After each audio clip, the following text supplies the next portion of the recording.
पहले लोग पूछते थे कि क्या बेचते हो आप, पर आज ऐसा समय है कि लोग आके पूछते हैं क्या बचा हुआ है आपके पास। स्टार्ट किया 20 प्लेट इडली से 11 तारीख को, और आज मतलब 5 महीने वहाँ पे हो चुके हैं, 6 मंथ रनिंग है।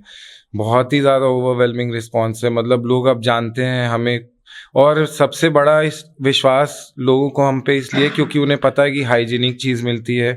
जब मैंने ये काम स्टार्ट किया था 11 तारीख को, फिर उसके 15-16 दिन बाद ही मेरा बहुत मेजर एक्सीडेंट हो गया था एक, मतलब आई नियरली सर्वाइव्ड, समझ लिए कि सही मायने में बोला है तो सेकेंड इनिंग्स चल रहा है मेरा।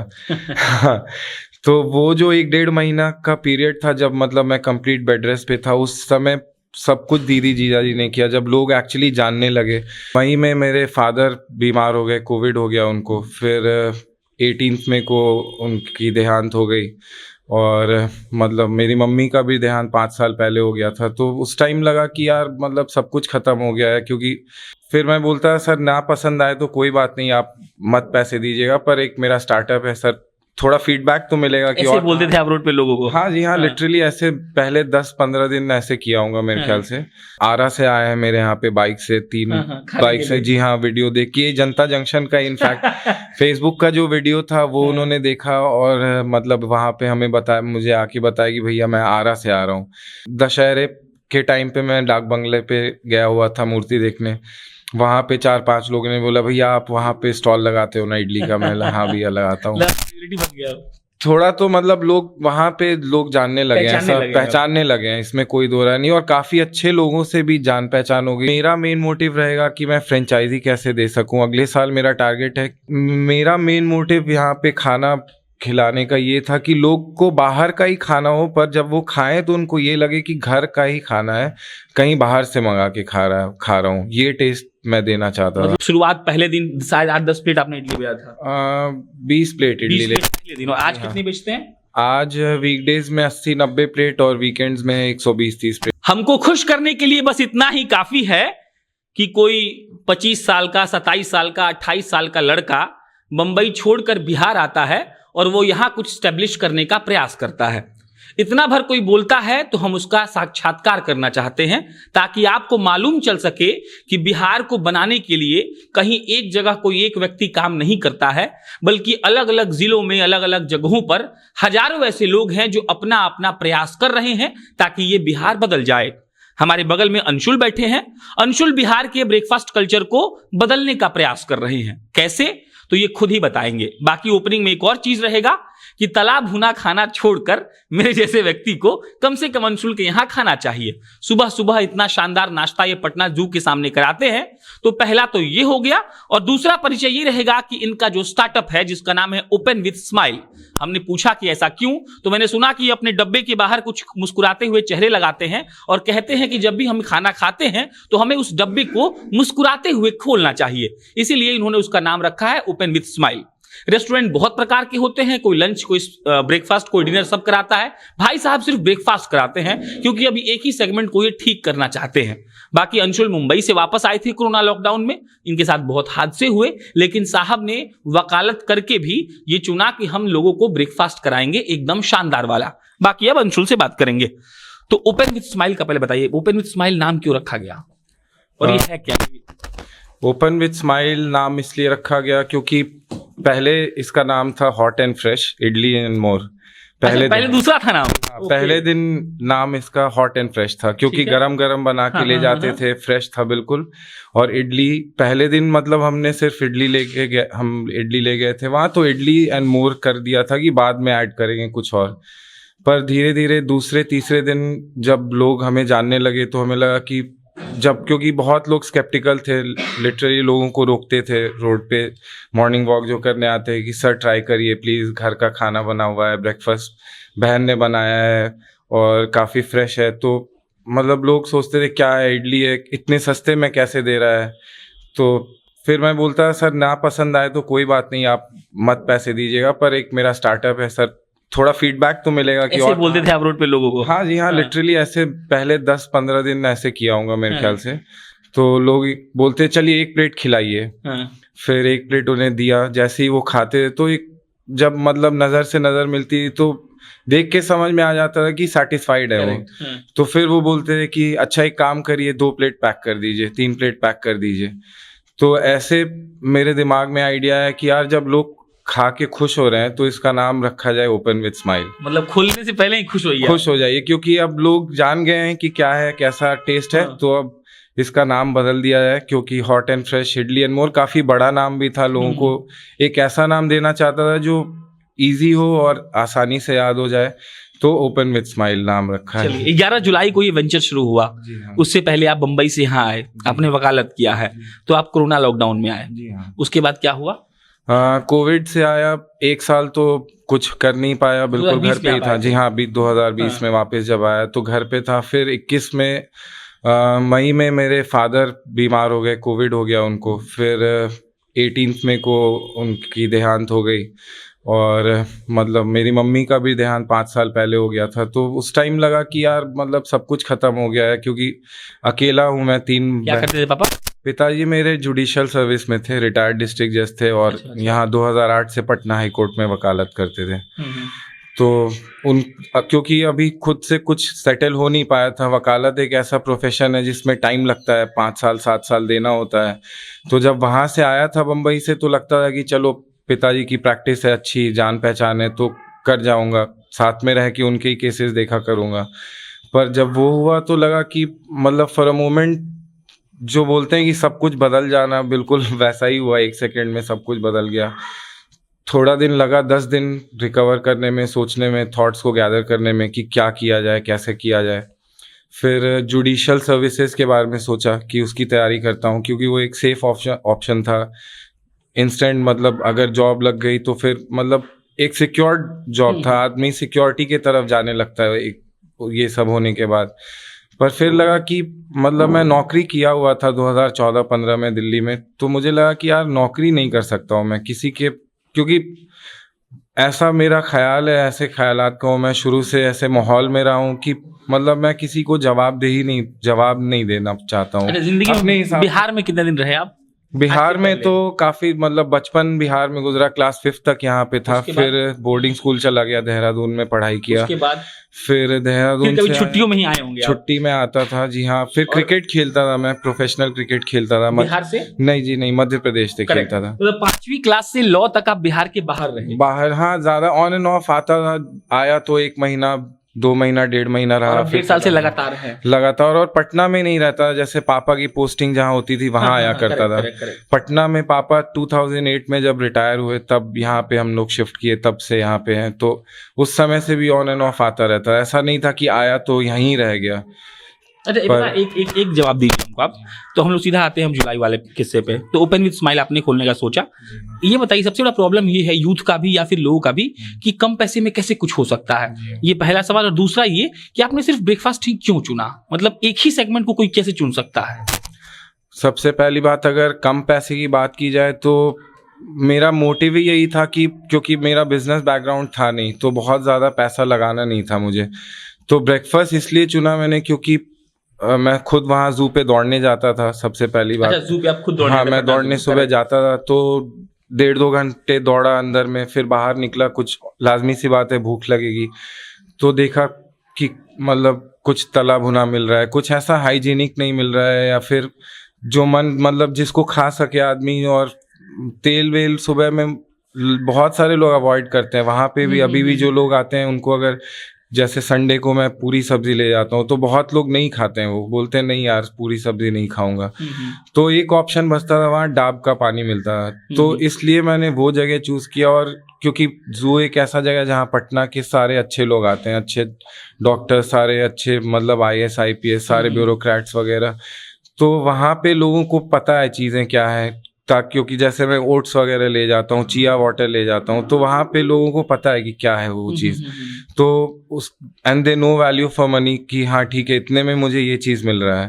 करेक्ट। तो इस वजह से वो लोगों को वहाँ पे काफ़ी लोगों ने भी मोटिवेट किया। जब 10 दिन के बाद आइडिया पहले आया होगा तो आप बताए होंगे किसी को? वो आइडिया बेसिकली जू पे स्टॉल लगाने का नहीं था। आइडिया था एक इडली बैटर, रेडीमेड बैटर तैयार करने का, कुछ बिजनेस करने का था। तो सबसे पहले मैं रग का बिजनेस स्टार्ट किया था, कालीन का, कस्टमाइज कालीन मैन्युफैक्चरिंग का। जी हाँ, पटना में अपने घर से स्टार्ट किया था। जून फर्स्ट वीक में स्टार्ट किया था, पर वो 2 पार्टनर्स के साथ था, that could not work out. तो उसमें लॉस हो गया, काफ़ी पैसा लग गया। तो लगने लगा कि यार फिर अब तो मतलब कुछ भी नहीं बचा है, सीरियसली वर्ड टू माउथ वाली, हैंड टू माउथ वाली सीन हो गई थी बिल्कुल। तो फिर से लगा कि नहीं, कोई बात नहीं, एक ट्राई और कर सकते हैं, बिजनेस ही करना है तो खाने पीने का, और अपना इस बार करना है, पार्टनरशिप पे नहीं करना है, खुद का काम करना है। और फिर जी मेरे बहन और ब्रदर इन लॉ थे, उनसे डिस्कस किया। ब्रदर इन लॉ मेरे फाइनेंस डिपार्टमेंट में है, तो उन्होंने सारा एस्टिमेट वगैरह बना दिया कि हाँ इतने इतने में हम लोग मिनिमम मार्जिन पे काम स्टार्ट कर सकते हैं। तो मैंने बोला कि भैया स्टॉल नहीं लगाना है मुझे। तो उन्होंने बोला ठीक है, स्टॉल नहीं लगाएंगे, गाड़ी से ही काम करेंगे अपने, कोई दिक्कत नहीं, गाड़ी में सारा सामान ले जाएंगे, एक टेबल लगा के सारा कुछ सर्व करेंगे वहाँ पे। क्योंकि कम आइटम थे, 2-3 आइटम्स ही थे, तो उतना था नहीं। अब तो काफ़ी 10-12 आइटम हो गए हैं बढ़ते बढ़ते। तो ये ऐसा ही आइडिया आया। फिर मतलब बैटर मशीन तो नहीं लगा पाए। फिर मैंने बोला कि ठीक है, जो बैटर अगर हम नहीं बेच पाएंगे तो हम लोग खुद से इडली बना के उसको जू पे सेल किया जाएगा, देखते हैं क्या मतलब रिस्पॉन्स कैसा है, बिकेगा या नहीं बिकेगा। तो वैसे स्टार्ट किया 20 प्लेट इडली से 11 तारीख को, और आज मतलब 5 महीने वहाँ पे हो चुके हैं, ये 6 मंथ रनिंग है। बहुत ही ज़्यादा ओवरवेलमिंग रिस्पॉन्स है, मतलब लोग अब जानते हैं हमें। और सबसे बड़ा इस विश्वास लोगों को हम पे इसलिए क्योंकि उन्हें पता है कि हाइजीनिक चीज़ मिलती है, सारे टॉप ब्रांड की चीज़ यूज़ किए जाते हैं वहाँ पे घर पे हमारे, और सब कुछ सुबह सुबह बनता है, बिल्कुल फ्रेश है। ये नहीं कि 2 दिन से कुछ भी चीज़ पड़ी हुई है उसको गर्म करके ले गए वहाँ पे दे दिया, ये नहीं होता है। 11 जुलाई से 1 दिसंबर आ गया, और अब वो ठेला हो सकता है बड़ा भी हो जाए, जो कार्ट कहेंगे, हो सकता है वो बस बन जाए। कितने लोग अभी आपके यहाँ काम करते हैं? अभी तो फिलहाल 3 लोग हैं। 3 लोग को रोजगार दे दिया? जी हाँ। 6 महीने ही हुए। जी हाँ, जी हाँ। अब आगे मेरा प्लान, अच्छा जोमेटो पर आप लोग हैं? जी हाँ, जोमेटो पे भी लिस्टिंग हो गया है। क्लाउड किचन नहीं है कोई, पर जोमेटो पे अभी सिर्फ सुबह में ही काम चल रहा है। 9:30 बजे सुबह में स्टार्ट होता है जोमेटो, और 2:30 बजे खत्म हो जाता है। क्योंकि जो 3 आदमी है वो सुबह 4 बजे से काम करते हैं, तो 10 घंटे किसी को भी नॉर्मल कंडीशन में काम करना सही है। 10 घंटे ही होटल लाइन में लोग यूजुअली काम करते हैं। तो अभी हम लोग और 2-3 लोग को देख रहे हैं, और मतलब ऑन द वर्ज है, वो लोग फाइनलाइज हो चुके हैं, अगले हफ्ते तक प्रॉब्ली आ जाएंगे यहाँ पे। तो फिर शाम में भी जोमेटो स्टार्ट हो जाएगा 4 बजे से। 6 लोगों को रोजगार 6 महीना में दे चुके, दे दूंगा। हाँ। और जब आपका क्या बना रहे थे आप, कालीन वाला बिजनेस हुआ तो लगा था कि कुछ नहीं होगा? हाँ, क्योंकि बिजनेस कभी किया नहीं था, और लगा कि यार शिट, लाइफ में पहला बिजनेस किया और ये भी फ्लॉप हो गया। तो अंदर से एक बहुत ज़्यादा डीमोटिवेटिंग फैक्टर सा लगने लगा कि यार शायद इसलिए इस चीज़ के लिए बना नहीं हूँ क्या, शायद पढ़ाई करनी चाहिए यार, यही ज़्यादा इजी ऑप्शन है, कम से कम इसमें मेहनत करूँगा तो अश्योरिटी तो है कि हाँ हो ही जाना है। ये पता है कि इन सब सवालों में से ही सवाल पूछे जाने हैं, मेहनत करना है तो हो जाना है। पर ये तो एक ओपन मार्केट है, यहाँ पे एक मतलब जो एक नॉर्मल ठेले पे कालीन बेच रहा है उससे भी कंपटीशन है, और जो बड़ा काम कर रहा है एक्सपोर्टर है उससे भी कंपटीशन है। तो हमेशा लोग फिर एक सेफर ऑप्शन ढूंढने लगता है लाइफ में कि चलो ठीक है ये करके देख। अब क्या लगता है? अब तो मतलब जब दोबारा फिर से दीदी जी ने बहुत ज़्यादा सपोर्ट किया, बोले नहीं कोई बात नहीं। मैंने बोला यार फाइनेंस कैसे करेंगे, क्या करेंगे? बोले उसकी आप चिंता मत करिए, हम लोग हैं, बाद में आप वापस कर देना, कोई दिक्कत नहीं है, पर आप अभी पैसे के लिए मत सोचो, आप बताओ करना क्या चाहते हो। तो मैंने बोला कि मैं खाने पीने का कुछ काम करना चाहता हूँ, क्योंकि मैं बॉम्बे में भी जब था तो मेरा मन वहाँ भी था लिट्टी चोखा स्टॉल लगाने का अपने कॉलेज के पास। तो वो चीज़ थी, पर वहाँ पे बहुत ज़्यादा नगर निगम मतलब म्यूनसिपल कॉरपोरेशन का परमिशन और ये सब हम लोग से हो नहीं पाता, क्योंकि नॉन महाराष्ट्रियन को थोड़ी दिक्कत होती है और उतना जान पहचान भी वहाँ नहीं था। पर जब यहाँ मौका मिला तो मुझे लगा कि यार करना चाहिए, अगर कर सकते हैं। दीदी को भी खाने में इंटरेस्ट है, बनाने में। तो मैंने पूछा बनाएगा कौन? दीदी बोली मैं बनाऊंगी। मैंने बोला यार तुम यार हर दिन, एक दिन की बात तो नहीं है, हर दिन 4 बजे उठना और हर दिन का वो एवरीडे प्रोसेस है। और 2 भांजे हैं मेरे, उनका भी ऑनलाइन क्लास चलता है, वो करवाना। मेरे जीजा जी का भी काम होता है, बताया आपको, HCL में काम करते हैं वो। पर अमिड्स ऑल दिस, मतलब सारे ऑड्स के बाद भी they have been with me through my thick and thin, और अभी भी करते हैं। मतलब जब मैंने ये काम स्टार्ट किया था 11 तारीख को, फिर उसके 15-16 दिन बाद ही मेरा बहुत मेजर एक्सीडेंट हो गया था एक, मतलब आई नियरली सर्वाइव्ड, समझ लिए कि सही मायने में बोला है तो सेकेंड इनिंग्स चल रहा है मेरा। तो वो जो 1-1.5 महीना का पीरियड था जब मतलब मैं कंप्लीट बेड रेस्ट पे था, उस समय सब कुछ दीदी जीजा जी ने किया। जब लोग एक्चुअली जानने लगे, मतलब एक छोटा सा इंसिडेंस बताता हूँ। मतलब पहले लोग पूछते थे कि क्या बेचते हो आप, पर आज ऐसा समय है कि लोग आके पूछते हैं क्या बचा हुआ है आपके पास। तो वो क्या बेचते हो, उसे क्या बचा हुआ जो है वो 5-6 महीने का जो पीरियड है, वो काफ़ी मतलब अच्छा लगता है कि अच्छा काम कर रहा हूँ और लोग खुश हैं इस काम से। काफ़ी अच्छे अच्छे लोगों के पास खाना जा चुका है। अब तो मतलब शादी वादी का भी ऑर्डर लेने लगा हूँ, रिसेप्शंस वगैरह का बल्क ऑर्डर्स, इवेंट मैनेजमेंट वगैरह में, स्कूल्स में सप्लाई होने लगा है। एक बात और अंशुल, शुरुआत के दिनों की आपकी एक कहानी है, मैं बस वो दे देता हूँ भूमिका, फिर आप बताइएगा। तो जब लोग इनके पास आते थे, मतलब जब शुरुआती के दिनों में, तो इन्होंने क्या किया कि इन्होंने एक व्हाट्सएप का ग्रुप बनवाया और इन्होंने मैंने कि किसी को इडली दे दिया, उस आदमी ने इडली खा दिया, उसे पसंद आ गया, फिर इन्होंने उसको व्हाट्सएप पे जोड़ा और फिर कहा कि अब आपको यहाँ दौड़ने आना, क्योंकि आदमी दौड़ने आता ही है। हम आपको सिर्फ ये सब इसलिए बता रहे हैं ताकि आपको बिजनेस का पर्सपेक्टिव मालूम चल सके कि अगर आप काम कर रहे हैं तो आपको कैसे अपने कस्टमर का, ग्राहक का दिल जीतना होता है या उसको अपने पास खींच कर लाना होता है। तो वो आदमी दौड़ने तो आता ही होगा रोज, तभी अंशुल जी को मिला, अंशुल ने उसे खिलाया और फिर अगर जब उन्हें पसंद आया तो उनका नंबर व्हाट्सएप पे जोड़ा और उसके बाद इन्होंने क्या किया कि ऑर्डर वाइज काम करना भी शुरू किया कि कोई आदमी जिससे दौड़ने आ रहा है एंड ही इज श्योर कि वो आपकी दुकान पे आएगा और आपको XYZ चीज लेगा, तो इन्होंने कहा कि रात में ही आप मुझे भेज दीजिएगा और हम सुबह लेके आएंगे। ये कॉन्सेप्ट कितना काम किया? काफ़ी कारगर हुआ। मतलब आप समझ लीजिए ये दूसरे महीने से मैं स्टार्ट किया था और अभी आज मेरे व्हाट्सएप पे ऑलमोस्ट 193 लोग हैं जो सिर्फ जू पे मॉर्निंग वॉक करने आते हैं। 193 लोग जो आते हैं हर दिन आते हैं जू पे। और मतलब बेसिक कॉन्सेप्ट व्हाट्सएप ग्रुप बनाने का ये था क्योंकि लोग पूछते थे कि क्या है मेन्यू में, क्या है आपके, क्या बेचते हो। तो 7-8 आइटम रहता था, बताने से अच्छा था कि हमने सोचा कि एक व्हाट्सएप ग्रुप बनाते हैं जिसमें लोगों को जोड़ते हैं और हर दिन शाम में मतलब सिर्फ एडमिन्स उसमें मैसेज करेंगे, कोई स्पैमिंग नहीं करेंगे, कोई गुड मॉर्निंग गुड नाइट ये सब मैसेज नहीं डालेंगे। हर दिन शाम के टाइम पे उसमें मैसेज पोस्ट कर देंगे अगले दिन का ये मेन्यू है, ताकि लोग प्री ऑर्डर्स कर सकें। ईजी हो जाता है क्योंकि मतलब मैं खुद, जैसे आप दौड़ के आ रहे हो, थके हुए हो, पसीने में हो, आप किसी दुकान पे गए, वहाँ भीड़ लगी हुई है, तो आप ज़्यादा देर इंतज़ार नहीं करना चाहोगे, तो आप पहले से ही ऑर्डर कर दिए, आपका सामान पैक है, आप आए सीधा लिए सामान चले गए। वो सामने वाले के लिए भी थोड़ा इजी हो गया, टाइम सेविंग हो गया। कितना काम किया? अच्छा, मेरे लिए भी इजी हो गया कि वो खड़ा है, मतलब मुझे लग रहा है कि 10 हेड है मेरे सामने, उससे अच्छा है कि मैं पैक करके रखा हूँ, आए सीधा दिया और निकल गया। एक्सेप्ट किया? हाँ, काफ़ी एक्सेप्टेड है। वो सैटरडे संडे को आते हैं, काफ़ी प्री ऑर्डर्स आते हैं, ऐसे भी आते हैं प्री ऑर्डर्स काफ़ी। बहुत सारे लोगों ने वहाँ पे खाया, फिर अपने लोगों को बताया कि यहाँ पे ऐसा होता है, तो लोग मतलब आरा से आए हैं मेरे यहाँ पे बाइक से, 3 बाइक से। जी हाँ, वीडियो देखिए जनता जंक्शन का, इनफैक्ट फेसबुक का जो वीडियो था वो उन्होंने देखा और मतलब वहाँ पे हमें बताया, मुझे आके बताया कि भैया मैं आरा से आ रहा हूँ। तो उस दिन अनफॉर्चुनेटली सिर्फ एक पोहा बचा हुआ था मेरे पास, काफ़ी लेट हो गया था उनको आने में। 6 लोग थे, वो लोग बोले भैया कुछ तो खिला दीजिए। मैं ख़राब भी लग रहा था काफ़ी, यार इतने दूर से आए हैं और ऐसे निराश करके भेज रहा हूँ। मैं बोला भैया आप प्लीज़ आज भर रुक जाइए, आप चाहे मेरे घर पे रुक जाइए चल के, मैं आपको सुबह में खाना खिलाऊंगा अच्छे से और फिर आप जाइएगा वापस।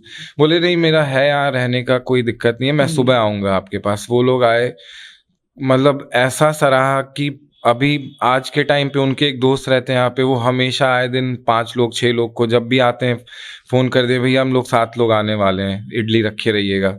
तो बहुत ऐसे बहुत सारे लोग भी जानने लगे। दशहरे के टाइम पे मैं डाक बंगले पे गया हुआ था मूर्ति देखने, वहाँ पे 4-5 लोगों ने बोला भैया आप वहाँ पे स्टॉल लगाते हो ना इडली का? मैं हाँ भैया लगाता हूँ। थोड़ा तो मतलब लोग वहाँ पे लोग जानने लगे हैं, ऐसा पहचानने लगे हैं, इसमें कोई दो राय नहीं। और काफ़ी अच्छे लोगों से भी जान पहचान हो गई, बहुत अच्छा ट्रीटमेंट दिया लोगों ने। मतलब ऐसा ट्रीट नहीं किया कि हाँ भाई गाड़ी में स्टॉल लगा रहा है तो स्टॉल वाला है, मतलब बहुत इज्जत दिया लोगों ने। आज भी जब भी स्टॉल पे आते हैं लोग बहुत इज्जत से बात करते हैं। कभी मैं सर बुलाता हूँ तो बहुत लोग बोलते हैं अरे सर मत बुलाओ यार, या भैया मत बुलाइए भैया। हाँ बिल्कुल, मेरे हिसाब से तो बदल रहा है। अगर जैसा मेरा एक्सपीरियंस है वहाँ पे, जैसा सोचता था कि लोग ऐसे हैं, मतलब ऑब्वियसली क्योंकि चेंज करना पड़ेगा, नहीं करेंगे तो फिर सरवाइव नहीं कर पाएंगे ना। तो जब तक बदलाव नहीं आएगा, क्योंकि लोग अब जैसे कोविड की वजह से मुझे लगता है जो मेरा ओट्स बिकने लगा वो काफ़ी ज़्यादा लोग हेल्थ कॉन्शियस हो गए। तो वो भी एक ज़्यादा बड़ी बड़ी वजह थी कि लोगों को हेल्दी करेक्ट लाइफस्टाइल अपनाने के लिए, अगर लोग नेचर ने देखा कि अब ऐसे नहीं मान रहे हो तो ऐसे ही सही भाई। हाँ, कुछ तो हर चीज का कनेक्शन है, मैं ऐसा बिलीव करता हूँ। अब 6 काम करने वाले बहुत बिकने लगा, जोमेटो पे हम शाम तक हो जाएगा, उसके बाद क्या होगा? उसके बाद में अभी तो 1 साल मैं और मार्केट को स्टडी करूंगा अभी आप थोड़ा study कर रहे हैं। और अच्छा, एक बात बताइए, ये जितने स्टार्टअप वाले लोग होते हैं, मतलब हर सेक्टर की बात कर रहा हूँ, माने कोई मीडिया वाला है, कोई कॉर्पोरेट कर रहा है, कुछ भी कर रहा हो, तो वो लोग कहता है कि हम मार्केट रिसर्च कर रहे हैं। उस मार्केट रिसर्च में एक्चुअली आप लोग करते क्या है? मार्केट रिसर्च में मेरा मेन मोटिव रहेगा कि मैं फ्रेंचाइजी कैसे दे सकूं। अगले साल मेरा टारगेट है, बहुत सारे लोग हैं जो मुझसे पार्टनरशिप पे काम करना चाहते हैं, पर मैं उन्हें क्लियरली बोलता हूँ कि सर मैं पार्टनरशिप नहीं कर सकता हूँ। आप चाहें तो आप मेरे से सामान लीजिए, आप अपने नाम पे बेचिए, मुझे कोई दिक्कत नहीं है, पर पार्टनरशिप नहीं करना है मुझे, क्योंकि जहाँ पे मैं एक दिमाग लगा पाऊंगा वहाँ 3 अलग अलग दिमाग लगेंगे, फिर डिफरेंस ऑफ ओपिनियन होगा। तो उन सब से अच्छा है कि फ्रेंचाइजी मॉडल बहुत ज्यादा काम ना बढ़ाऊं, थोड़ा ही रखूं, लेकिन अपने हिसाब से काम चलाऊं। करेक्ट। और मेरा मेन मोटिव खाने पीने का काम स्टार्ट करने का ये भी था कि लोगों में एक टैबू है कि बाहर का खाना है। मैं खुद जब बॉम्बे में रहता था तो जब ऑर्डर करता था तो लगता था कि यार बाहर का खाना खा रहा हूँ। तो मेरा मेन मोटिव यहाँ पे खाना खिलाने का ये था कि लोग को बाहर का ही खाना हो, पर जब वो खाएं तो उनको ये लगे कि घर का ही खाना है, कहीं बाहर से मंगा के खा रहा हूँ। ये टेस्ट मैं देना चाहता था। मतलब बाहर का खाना, ये स्टेज को बढ़ा देना। जी हाँ, कि बाहर से खाना ऑर्डर कर रहा हूँ, ठीक है बाहर से कर रहे हैं, वो एक प्लेटफॉर्म है, पर आपको ये नहीं है कि बहुत ज्यादा तेल मसाला हो गया जो प्रॉपर, जो मैं रेस्टोरेंट वाला वैसा सर्व नहीं करता हूँ कि बहुत ज्यादा तेल मसाला से रिच है खाना। मेरा सिंपल रहता है पर टेस्ट रहता है। आप खाओगे तो आपको लगेगा कि घर पे बना हुआ है और फ्रेश बना हुआ है। अगर हम पूछे कि पूरे पटना को कब तक आप शुद्ध ब्रेकफास्ट कराने लगेंगे तो क्या आपका टारगेट है? मेरा टारगेट अगर सच बताऊं तो मैं तो चाहता हूं अगले साल तक मेरा टारगेट है कि पटना का एटलीस्ट शहर का हर इंसान मेरा इडली खाया हो। हाँ, मेरा मैंने एक जो गोल सेट किया है कि अगले साल तक एटलीस्ट शहर के जितने लोग हैं वो उन लोग को पता होना चाहिए कि हाँ एक इंसान है जो इडली बनाते हैं। जी हाँ। चलिए, बाकी ऐसे लोगों को लाकर बताना और आपसे मिलवाने का मकसद सिर्फ इतना है ताकि आपको मालूम चल सके कि पैसा काम कोई बैरियर नहीं होता है आपके आगे बढ़ने के लिए। इन्होंने ऐसा काम किया जिसमें बहुत कम पैसा से इन्होंने शुरू किया था। शुरुआत पहले दिन शायद 8-10 प्लेट आपने इडली बेचा था। 20 प्लेट इडली पहले दिन। और आज कितनी बेचते हैं? आज वीकडेज में 80-90 प्लेट और वीकेंड्स में 120-30 प्लेट। देखिए, मतलब 120 प्लेट वीकेंड में बेच देते हैं। 20 से 120 5 महीना हुआ है, तो पैसा मैटर नहीं करता है। शुरुआत में इनकी बहन ने बनाया, आज ये खुद 6 लोग को रोजगार दे चुके हैं, मात्र 6 महीना हुआ है। वो भी जो बनाते हैं वो सारा हमारा जो रेसिपी है वो दीदी ने लिखा हुआ है। आपके वर्कर बनाते हैं? जी हाँ, वो एग्जैक्ट वही चीज है। अगर मान लिए पानी को 2 मिनट उबालना है तो पानी 2 ही मिनट ही उबल रहा है। ऐसा नहीं कि वो अपने मन से कुछ नहीं, क्योंकि मेन वही है ना, टेस्ट अगर बदल जाएगा तो लोग आएंगे नहीं। पर हमने टेस्ट को कंसिस्टेंट रखा है। भले ही आदमी बदल जाए, अगर मेरे पास रेसिपी है, कोई भी आएगा उससे वही काम करवाऊंगा, वही टेस्ट आएगा। तो आप समझ ही गए हम क्या करना चाहते हैं। बाकी जिस वीडियो का जिक्र कर रहे थे, आरा से जो लड़के आए थे, उसके लिए शांभवी जी का बहुत शुक्रिया रहेगा। एक्चुअली शांभवी ने ही आपके बारे में मुझे बताया था कि एक ब्रेकफास्ट बहुत, एक्चुअली हम मोटे हो गए हैं बहुत ज्यादा, तो हम ये बताया लोग कि ये वहाँ पे बहुत कंशुल नाम के हैं, बहुत अच्छा खिला रहे हैं। फिर हमने एक छोटा सा भी कोई वीडियो देखा 1.5-2 मिनट का, फिर उन्होंने कहा कि आप जाइए कवर कीजिए, तो हमने थोड़ा कम इंटरेस्ट लिया था कि जाओ तुम करके आओ फिर देखेंगे। तो फिर वो करके आए तो शी सेड कि वाओ, तो हम बोले कि बढ़िया है। ऊपर से आप मुंबई रह के आए थे तो उनको लगाव भी था।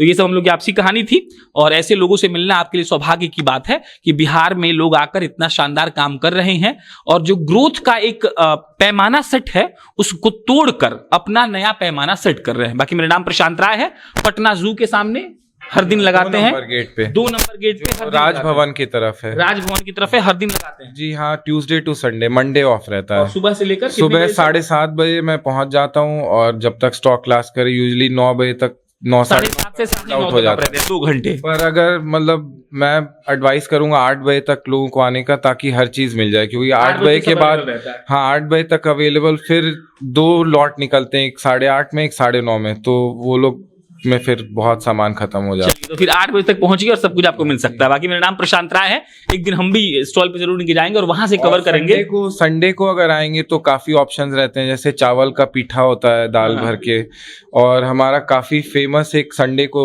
सिर्फ संडे ले जाते हैं, वो आंध्रा स्टाइल सब्जी होती है आलू की और चने की दाल डाल के और पूरी होती है, वो सिर्फ संडे को लेके जाते हैं। संडे को जमाते हैं फिर? जी हाँ बिल्कुल। फिर संडे को अपन भी आएंगे 8 साढ़े 8 के बीच आप पहुंचिए, और ताकि आप ये लुत्फ ले सके। और बाकी आपको बहुत बधाई। और ये कहानी इसलिए फिर सुनाए, बाकी रिपीट कर दे रहे हैं ताकि आपके अंदर ये हिम्मत जग सके कि आप इसी पटना में रहकर एक कार्ट लगाकर, जैसे इन्होंने लगाया, बहुत अच्छा पैसा भी कमा सकते हैं और खुद का काम भी कर सकते हैं। बिहार का पैसा बिहार में रहेगा, बिहार का हुनर जो है वो बिहार में रहेगा। आप जनता जंक्शन देख रहे थे और बहुत बहुत धन्यवाद।